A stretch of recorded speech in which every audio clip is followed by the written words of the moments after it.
कपड़े धोने वाली बहू। शादी के पहले से ही विभा को कपड़े धोने का बड़ा शौक था। कभी नल के नीचे तो कभी तालाब के पास। अरे मेरी नीली वाली लुंगी नहीं दिख रही है। विभा की अम्मा, कहाँ रखी है लुंगी? अरे वो तो विभा ने परसों ही धोकर रखी थी आपकी अलमारी में, देखो वहीं होगी। वो ना मैंने आज धो दी, मुझे लगा कि गंदी हो गई होगी। अरे कैसे गंदी हो गई थी? उसे तो मैंने पहना भी नहीं। हे भगवान, इस लड़की के कपड़े धोने की आदत से परेशान हो गया हूँ मैं। जितना तो घर में राशन नहीं आता उससे कहीं ज्यादा डिटर्जेंट पाउडर का खर्चा है। इसकी शादी करवा दो, शादी जाए अपने घर में ही करे काम, फिर चाहे घर के कपड़े धोने हो या पूरे गांव के। हाँ ठीक बोल रही हो, देखता हूँ मैं कोई लड़का। वो दिन भी आ जाता है जब विभा को देखने लड़के वाले आ जाते हैं। लड़की मुझे अच्छी लगी। होने वाली सास कहती है, बेटी अगर कुछ पूछना है तो पूछ लो। वैसे तो हमारी लड़की बहुत ही शर्मीली है, जो बोल दो वो मान लेती है, इसे क्या पूछना होगा। अरे कैसी बात कर रही हो माँ, मुझे इन लोगों के घर रहना है, सवाल तो कई है। हाँ हाँ बेटा पूछ लो ना, क्या पूछना है। आप लोगों के घर कपड़े कौन धोता है? सास का मुंह बन जाता है। देखो अगर तुम ये कहना चाहती हो कि तुम्हें कपड़े धोने नहीं आते तो सुन लो, कपड़े मैं ही धोती हूँ, लेकिन तुम्हारे आ जाने के बाद मैं रुमाल तक नहीं धोऊंगी। अरे चुप रहना भाग्यवान, बहू बेचारी घर आई नहीं, उसे डराना शुरू कर दिया। वो क्या है ना बिटिया, अभी तक तो ये कल्लू की माँ ही धोती थी, लेकिन अब तुम्हारे पापा तो दहेज में वॉशिंग मशीन देंगे ही। तभी विभा की माँ बोल पड़ती है, सवाल भी पूछा तो क्या। वैसे भाई साहब, मशीन की तो फिर भी कपड़े धोने की कैपेसिटी होती है, मतलब जो बिटिया दे रहे हैं ना विभा, इसे कपड़े धोने का बहुत शौक है। ये आप लोगों के क्या आस पड़ोस गांव मोहल्ले सबके कपड़े धो दे और उफ तक ना करे। बाहर देखा नहीं आपने कितने कपड़े सूख रहे हैं, सब हमारी बिटिया ने ही तो धोए हैं। बस भी करो ना माँ, शर्म आ रही इतनी तारीफ सुनकर। और तो और एक दाग निकाल कर दिखाओ तो मान जाओ। हाँ अच्छा अच्छा, माफ करना बेटा, मैंने गलत समझा, हमें तो रिश्ता बहुत पसंद है। और ऐसे जुड़ जाता है रिश्ता कपड़े धोने का शौक रखने वाली विभा का। उसकी शादी हो जाती है कोयला फैक्ट्री में काम करने वाले कल्लू के साथ। शादी के बाद अचानक विभा चिल्लाती हुई सास के पास आती है। सासू माँ, अरे सासू माँ कहाँ है आप? ये तो धोखा है, धोखा दिया आप लोगों ने मुझे। इसे ससुर के चक्कर के बारे में पता चल गया।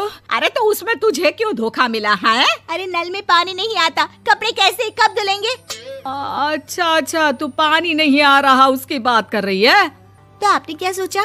कुछ नहीं। अच्छा तेरी माँ ने कहा था कि कपड़े धोने का शौक है तुझे, याद आया मुझे।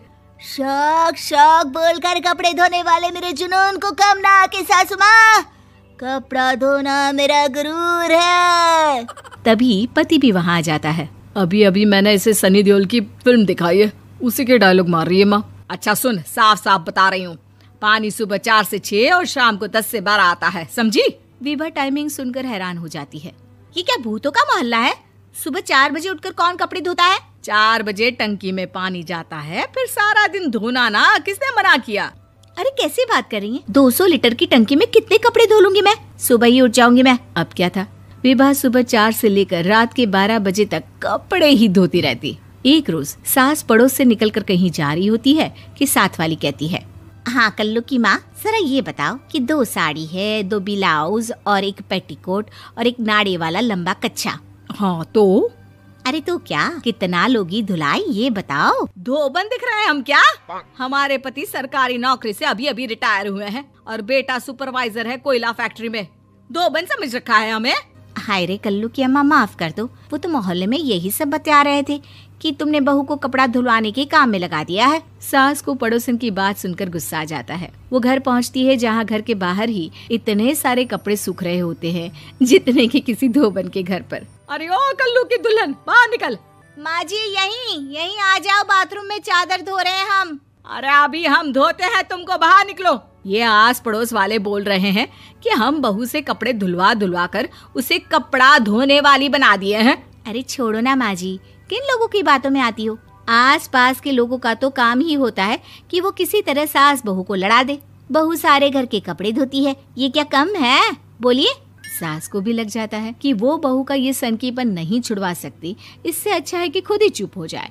एक रोज सास और बहू मंदिर जाते हैं, जहाँ सास की साड़ी वहाँ खड़ी भीख मांगने वाली से मिलती है। माँ जी क्या बात है, आपकी साड़ी उस भिखारन से कितनी मिल रही है ना? हाँ हाँ देखो तो, दोनों की साड़ी मिल रही है। क्या बात है कल्लू की अम्मा, तुम खुद को तो अफसर की बीवी बताती हो और ऐसी सिंपल सी प्लेन साड़ी पहनकर घूमती हो। सिंपल और प्लेन नहीं है ये साड़ी। तो क्या सोने के धागे से फूल बने हैं?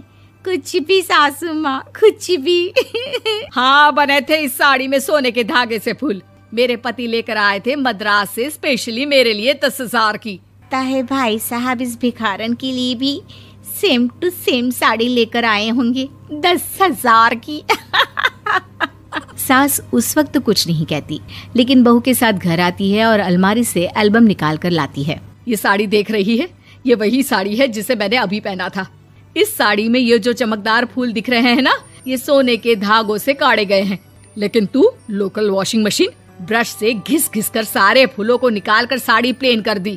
मुझे माफ कर दीजिए सासू माँ। और तो और, जब मैंने तुझे तेरी गलती के लिए कुछ नहीं कहा, लेकिन तूने तो सबके सामने मेरा मजाक ही बना दिया। क्यों? बहू को समझ में आ जाता है कि अब से उसका कपड़े धोना बंद।